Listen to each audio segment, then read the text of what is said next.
دوسرا یہ ہے کہ آج ہمارے سامنے آئے دن کے حالات جو ہیں وہ ہمارے لیے کوئی مخفی نہیں ہے اور وہ ڈھکی چھپی بھی نہیں ہے۔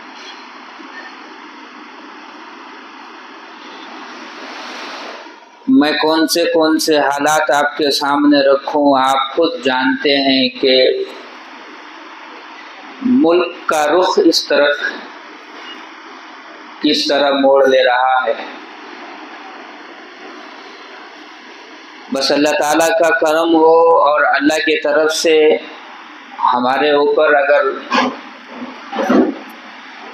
ان کی رحمت کا سایہ ہو تو ہماری جان تو کیا، ہمارا ایمان، ہماری ہر چیز محفوظ رہے گی، ورنہ تو حالات ایسے ہیں کہ آج بہت ساری پریشانیوں میں امت گھرتے نظر آ رہے ہیں۔ ہماری گفتگو جو ابتدا سے چل رہی تھی اس میں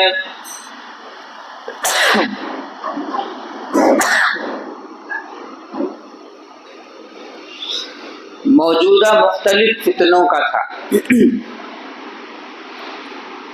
ابھی زیادہ دن گزرا نہیں ہے کہ اور یہ فتنہ شروع ہو گیا ہمارے علاقے میں۔ ہمارے ہی اس علاقے کے اندر جو ہے کچھ لوگ ایسے شروع ہو گئے ہیں پھر دوسرے طریقے سے۔ واقعتاً اللہ کے نبی نے جو فرمایا ہے کہ ایک زمانہ ایسا آئے گا کہ رات کے اندھیری رات میں بارش کے قطروں کی طرح فتنے گھروں کے اندر داخل ہوں گے، وہ آج دیکھنے کو مل رہا ہے، یا شاید اس سے بھی کچھ زیادہ ہو آنے والے زمانے میں۔ اللہ تعالی ہم سب کی حفاظت فرمائے۔ اسی لیے اللہ کے نبی صلی اللہ علیہ وسلم کی ایک صحابی حضرت حذیفہ کہتے تھے کہ آپ کو فتنوں سے متعلق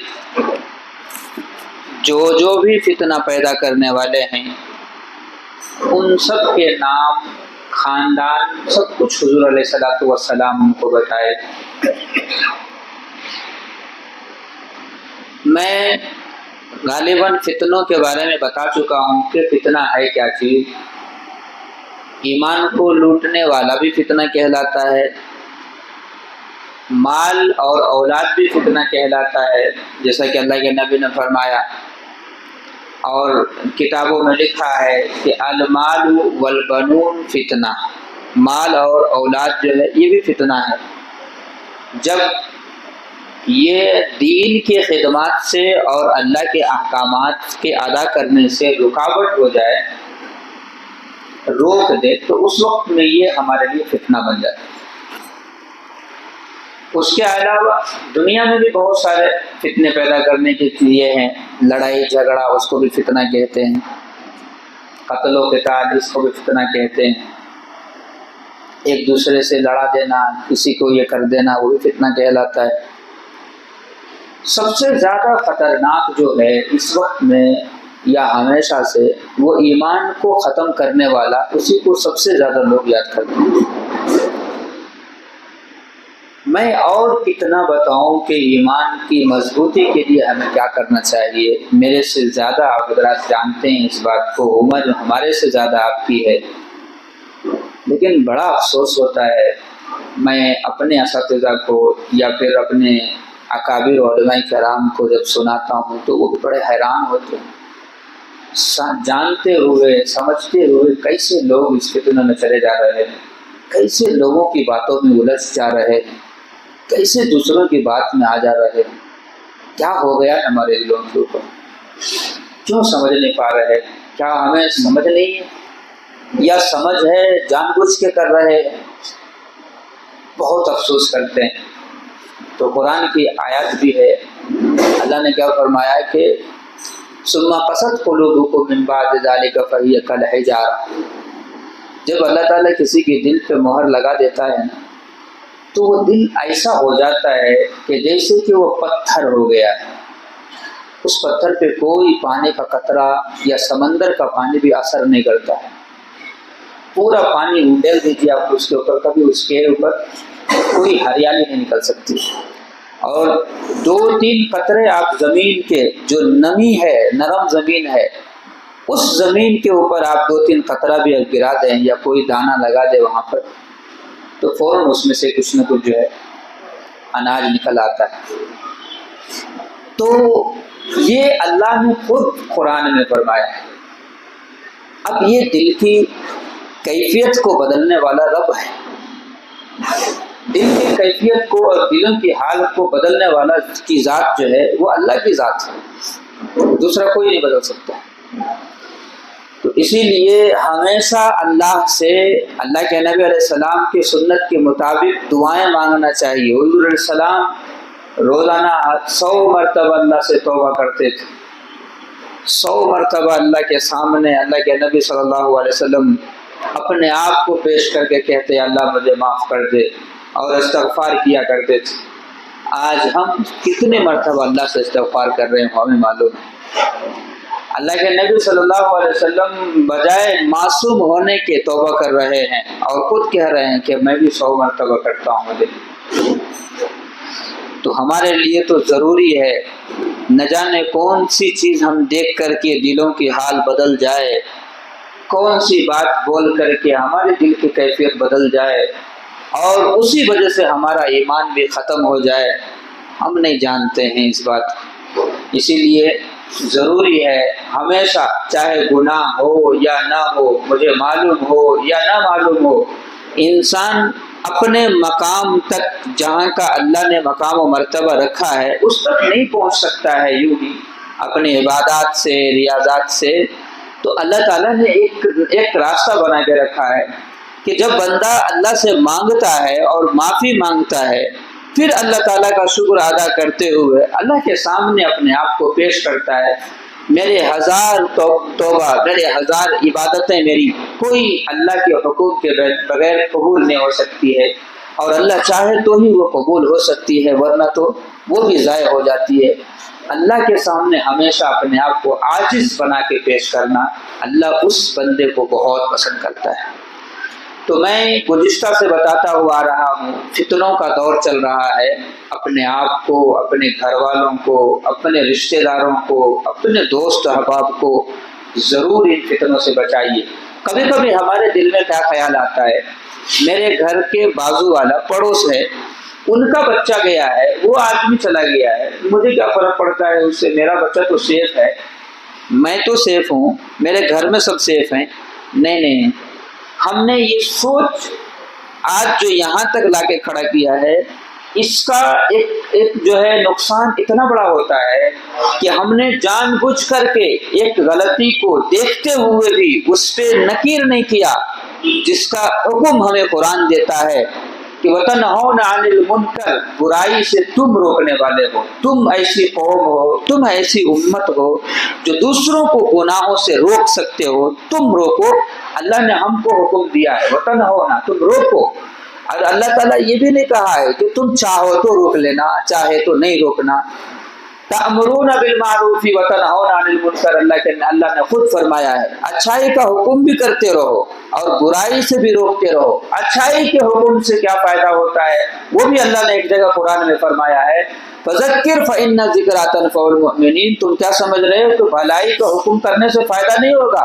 ذکر کرتے رہو میرے رب کے احکام کے، ذکر کرتے رہو، میرے خوف دلاتے رہو امت کے دلوں کے اندر، اور میری محبت ان کے دلوں میں پیدا کرتے رہو، تو یہ مومن کے لیے بڑا فائدہ دے گا۔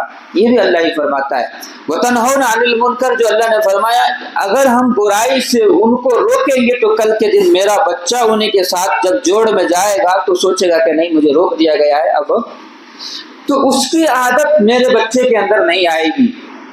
اور میں شروع میں بتا دیا ہوں بہت پہلے کہ بچوں کی جو زندگی کے حالات بدلنے والی ہے، یہ بچپنے سے لے کر کے 16 سال کی عمر یا 17 سال کی عمر تک بچے کی حالات میں زندگی کیا ہو جاتی ہے، بدل جاتی ہے۔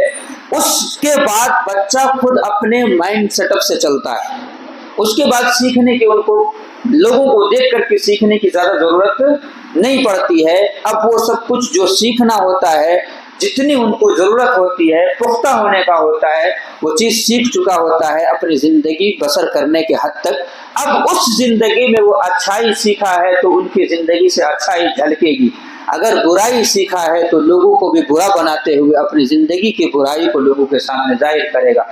بہت بڑے اللہ والے گزرے ہیں ہمارے، ابھی بھی موجود ہیں، ہمارے اسی دنیا کے اندر ہے، دوسرے ملک میں رہتے ہیں، پھر ذوالفقار صاحب نقشبندی دامت برکاتہ۔ آپ کا کہیں کسی کتاب میں یا کسی بیان میں تذکرہ ہے کہ جب وہ کشمیر کو گئے تھے تو وہاں ایک کالج کے پرنسپل صاحب سے ملاقات ہوئی تھی۔ وہ پرنسپل سے ملنے کے بعد انہوں نے کہا کہ میں تمہارے اندر ایک عجیب چیز دیکھ رہا ہوں جو لوگوں میں نہیں دیکھ رہا ہوں، یعنی میری نگاہیں جو دیکھ رہی ہے ایسا محسوس ہوتا ہے کہ تمہارے اوپر جو ہے کچھ رحمت کی بارش ایسا لگ رہا ہے، محسوس ہوتا ہے کہ کچھ تمہارے اندر سے شعائیں یا پھر نور کی کچھ ایسی جھلک کہ تم کوئی ایسے نیک اعمال کر رہے ہو۔ ایک نیک اعمال کرنے والے آدمی کا چہرہ، مزاج اور ان کو دیکھنے کے بعد جو انسان کا دل خود بخود مائل ہونے لگتا ہے۔ ایک برا آدمی کو دیکھنے کے بعد، برائی کو دیکھنے کے بعد انسان کا دل جو ہے ان کی کیفیت بدلنے لگتی ہے۔ تو حضرت نے کہا مجھے ایسا محسوس ہو رہا ہے کہ تم بہت اچھے کام کچھ کر رہے ہو جس سے تم بہت خوش مزاج یا تمہارے اندر کچھ ایسی چیز ہے۔ تو حضرت وہ الگ سے وہ صاحب بیٹھ کر کے، کالج کے پرنسپل ہے، وہ کہنے لگے کہ ہاں میں روزانہ دن میں ڈیلی 1000 یا 1,00,000 مرتبہ میں کلمہ پڑھتا ہوں۔ کیا پڑھتا ہوں؟ میں کلمے کا ورد کرتا ہوں 1,00,000 مرتبہ، یا غالباً انہوں نے کہا کہ 1000 مرتبہ میں ڈیلی میرا معمول ہے، میں یہ کر لیتا ہوں۔ اور ہمارا ایمان ہے کہ جو اللہ کا ذکر کرتا ہے اللہ کی نورانیت اس کے اندر پیدا کر دیتے ہیں اللہ تعالیٰ، اور ان کے اندر سے جو ہے وہ چیزیں لوگوں کو دکھنے لگتا ہے۔ تو انہوں نے کہا کہ تم کالج کے پرنسپل ہو، بچوں کی نگرانی ہے، ٹیچرز کی نگرانی ہوتی ہے، تعلیمی ایجوکیشن وغیرہ کا تم دیکھنا یہ رہتا ہے، سارا نظام سیٹ اپ کرنا ہوتا ہے، اس کے باوجود تم 1,00,000 یا 1,000 مرتبہ کیسے؟ آپ کو بس معمول ہو چکا ہے، چلتے پھرتے لوگ دوسری باتیں کرتے ہیں، میرا کام، میری زبان کام جو ہے کرتی رہتی ہے، میرا کام ہاتھ کرتا ہے، میرا دماغ کام کرتا ہے، میں کوئی چیز لکھتا ہوں تو ہاتھ سے لکھتا ہوں، یہ دماغ کام کرتا رہتا ہے۔ زبان جو ہے عادت اگر ہو گئی تو زبان چلتی رہتی ہے، اس کو دماغ لگانے کی ضرورت نہیں پڑتی ہے کہ میں کیا۔ اب ایک مرتبہ آدمی کو کلمہ معلوم ہو گیا ہے تو اب اس پہ دماغ لگانے کی ضرورت نہیں پڑتی ہے، بس زبان چلتی رہتی ہے ان کی۔ تو ایسے ہی میں کیا کیا ہوں، میری عادت ہو گئی ہے، اب میں کلمہ پڑھتے رہتا ہوں تو اتنی مرتبہ میں ایک دن میں پڑھ لیتا ہوں، شاید اسی کی برکت۔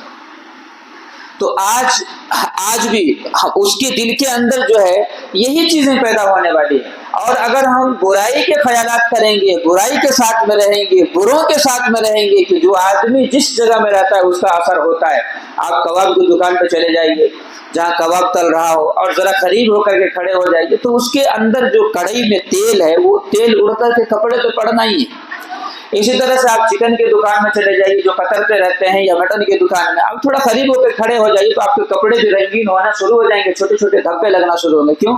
اس کا چھینٹا سامنے والے کو بھی پڑتا ہے۔ تو اس طرح سے پڑھتے کیا سوچ رہے ہیں کہ اگر وہی کپڑا سالوں بھر تک وہ بندہ پہنا رہے اور وہ چھینٹے پڑتے رہے تو اس کپڑے کا رنگ تبدیل ہو جائے گا یا نہیں ہوگا؟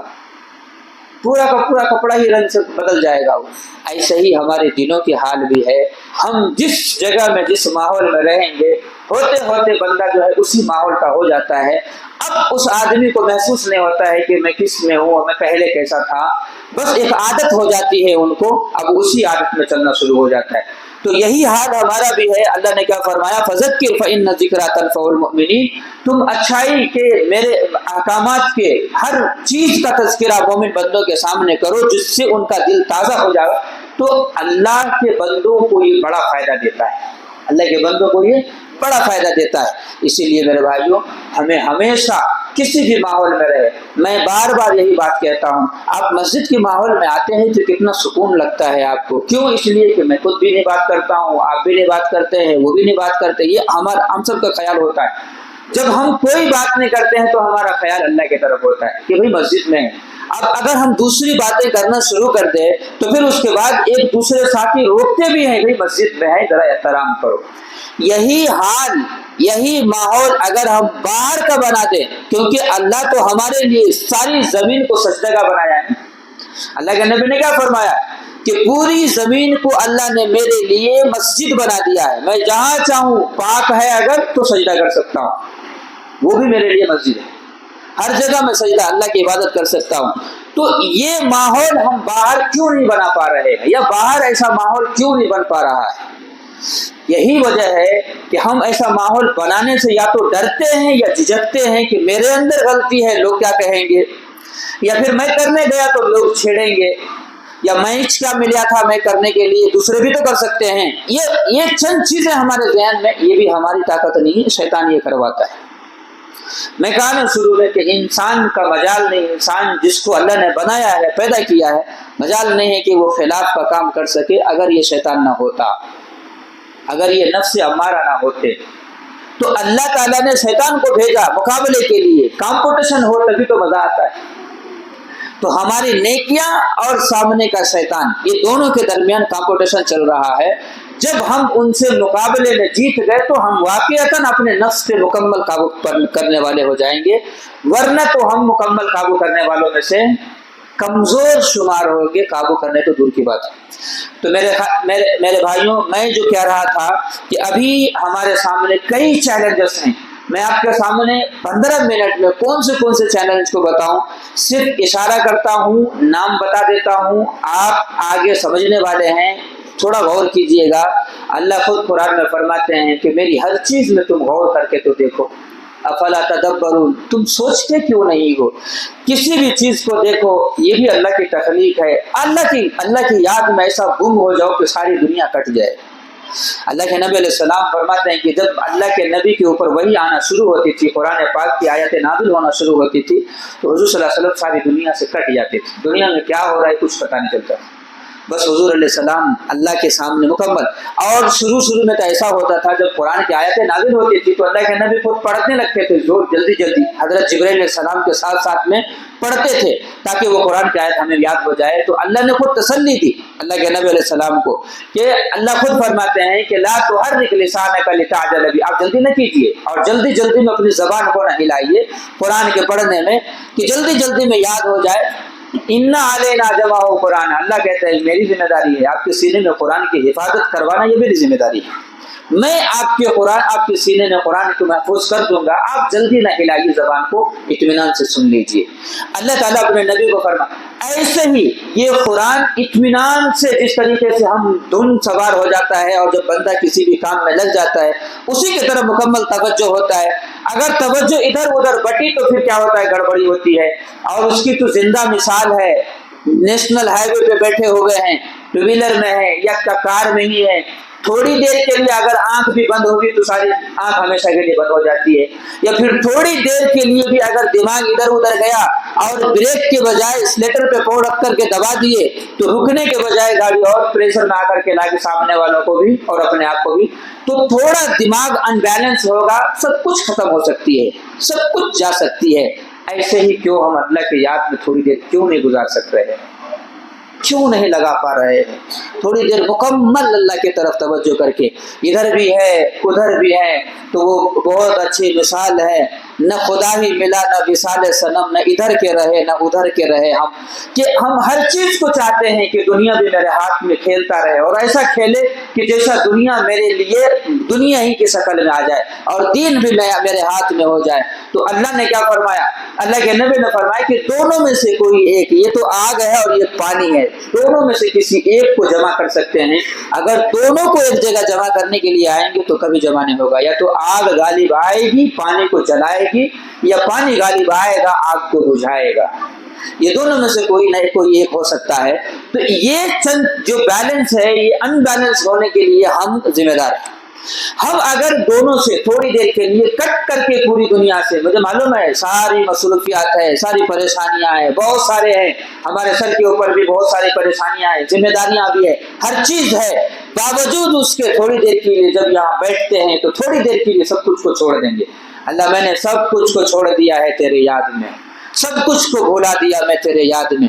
جب میرا رب میرے ذہن کے ایک رب کو پلٹا کر کے سارے کام کو ختم کر سکتا ہے، روک سکتا ہے، ساری دنیا کے سارا نظام میرے لیے رک سکتا ہے، تو تھوڑی دیر کے لیے ہم اپنے آپ کو کاٹ کے اللہ کے لیے اللہ کے حوالے کیوں نہیں کر سکتے ہیں؟ تو میرے بھائیوں، آج جو ہے میں آپ کے سامنے بس یہی ایک گزارش کرنے کے لیے آیا ہوں کہ آپ پہلے بھی بتایا تھا جس حال میں ہیں اپنے حال میں مومن بن کے رہو، نئی چیزوں کو دیکھ کر کے پلٹنے کی کوشش نہ کرو۔ یہ اللہ کے نبی صلی اللہ علیہ وسلم نے ہمیں فرمایا، کوئی نئی چیز جو اسلام میں داخل ہونے کی کوشش کرتی ہے وہ مسلمان بندہ جو لانے والا ہوتا ہے وہ مومن نہیں ہوتا ہے، وہ مومن نہیں ہوتا ہے۔ میری شان نہیں میں کسی کو برا کہہ سکوں تو میرے کہاں سے مجال میں کسی صحابی کو برا کہہ سکوں؟ میں ہوتا کون ہوں صاحب؟ میں کتنا بڑا ہو گیا ہوں کہ میں آج انگلی اٹھانے کے لیے آگے کھڑا ہوا؟ میرے اعمال مجھے معلوم ہے، میرے گناہ مجھے معلوم ہے، میرے دن رات مجھے معلوم ہے، اگر اس کے ساتھ میں اللہ مجھے مغفرت کر دے تو یہ میرے لیے کافی ہے، یہ میرے لیے بہت بڑا پروانہ مل جائے گا۔ لیکن اس کے باوجود بھی ہم اپنے چیزوں کو نظر نہیں کر رہے ہیں، اپنے گریبان کو نہیں دیکھ پا رہے ہیں، میں اپنے گناہوں کو اور زندگی کو نہیں دیکھ پا رہے ہیں، ہم دوسروں کے اوپر انگلیاں بہت جلدی اٹھانے کے لیے آگے بڑھ جاتے ہیں۔ آج حالات کہاں تک گئے آپ جانتے ہیں؟ آج جو آپ کی مسجد تھی وہ تو مندر بن گئی۔ ایک مسجد کی جگہ ہٹنے سے اللہ تعالیٰ کو اتنی تکلیف ہوتی ہے، اور مومن کو کتنی تکلیف ہونی چاہیے کہ جس کے بارے میں کتابوں میں لکھا ہے کہ وہ ہٹ نہیں سکتی ہے، اس کو شہید کہتے ہیں۔ شہید اس کو کہتے ہیں جو جان بوجھ کر کے اپنی جان کو خطرے میں نہیں ڈالتا ہے، جو کسی اپنی طبی موت نہیں مرتا ہے، نہ تو ان کے لیے کوئی آفاقی حالت آ کر کے ختم کرتی ہے، بلکہ کوئی جان بوجھ کر کے اس کو اس جگہ سے ختم کر دے، وہ نہیں چاہ رہا ہے کہ میں یہاں سے ہٹوں، اس کو کہتے ہیں شہید۔ آج ہماری مسجدوں کو ہٹانے بھی یہی شہید کہلاتی ہے۔ آج ہماری مسجدوں کو آہستہ آہستہ ایک مسجد گئی، دوسری مسجد کی طرف نگاہ اٹھی، دوسری مسجد کے بیسمنٹ میں پوجا شروع ہو گیا، اب تیسری مسجد کی باری آئے گی، پھر چوتھی مسجد کی باری آئے گی، پھر 100 مسجد کی باری آئے گی، پھر ہماری مسجد کی باری آئے گی۔ پھر اس وقت میں ہمارا کیا حال ہوگا؟ ہم کس کام کے لیے بنے ہیں؟ ہم کس کام کے لیے پیدا ہوئے ہیں؟ ہم کیا کر رہے ہیں یہ ہمیں نہیں معلوم ہو رہا ہے۔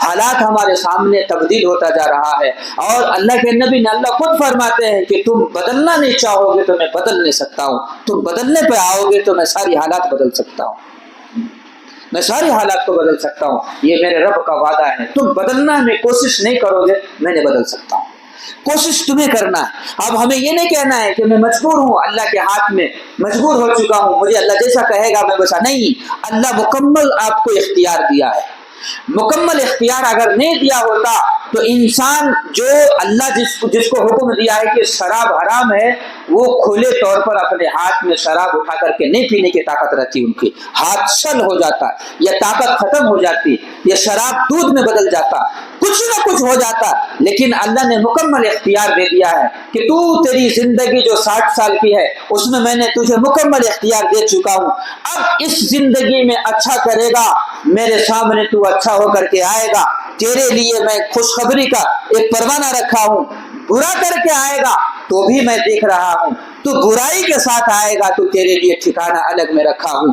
ہاں ایک زمانہ میں بارہا کہا ہوں، میں ہر جگہ یہ بات کہتا ہوں، ہم اپنے بڑوں کے خبر پہ جا کر کے جو ہمارے اکابرین ہیں، علماء کرام ہیں، جو آزادی ہند میں شہید ہو چکے ہیں، جو جس کو کنیا کماری کشمیر یا کنیا کماری سے مثال دیتے ہیں کہ ہر درخت پر علماء کا سر لٹکا ہوا تھا، کیا پڑی تھی ان علماء کو اپنے سر کٹانے کی؟ کیا ضرورت پڑی تھی؟ انگریزوں کو حکومت کرنے دے دیتے تھے اور یہاں پر وہ رہ جاتے تھے، ضرورت کیا تھی؟ ہمارا ایمان کا مسئلہ تھا، ہماری جان کا مسئلہ تھا، ہمارا ملک کا مسئلہ تھا، ہماری بہن بیٹی کا عزت کا مسئلہ تھا، اور ہمارے کلچر کی برائی کو تبدیل کر کے اچھائی کو تبدیل کر کے برائی میں کنورٹ کرنے کا مسئلہ تھا کہ انسانیت بھی انسانیت کو دیکھ کر کے شرمندہ ہو جائے۔ ایسا مسئلہ سامنے کھڑا تھا تو علماء نے اپنے سروں پہ کفن باندھ کے نکلا، میری بیوی بیوہ ہو جائے فرق نہیں پڑتا ہے، میرا بچہ یتیم ہو جائے فرق نہیں پڑتا ہے، میرے باپ مجھ سے دور ہو جائے مجھے فرق نہیں پڑتا ہے، مجھے اس ملک کی سالمیت کی فکر لگی ہوئی ہے، جب یہ ملک سلامت میں آ جائے میرے گھر بھی سلامت میں رہے گا، جب یہ ملک کے اندر امن و امان رہے گا میری بہن کی عزت میں کوئی ہاتھ نہیں ڈال سکتا ہے۔ آج کوئی بھی عورت، کوئی بھی بچی اکیلے باہر کسی بھی وقت میں نکلنے سے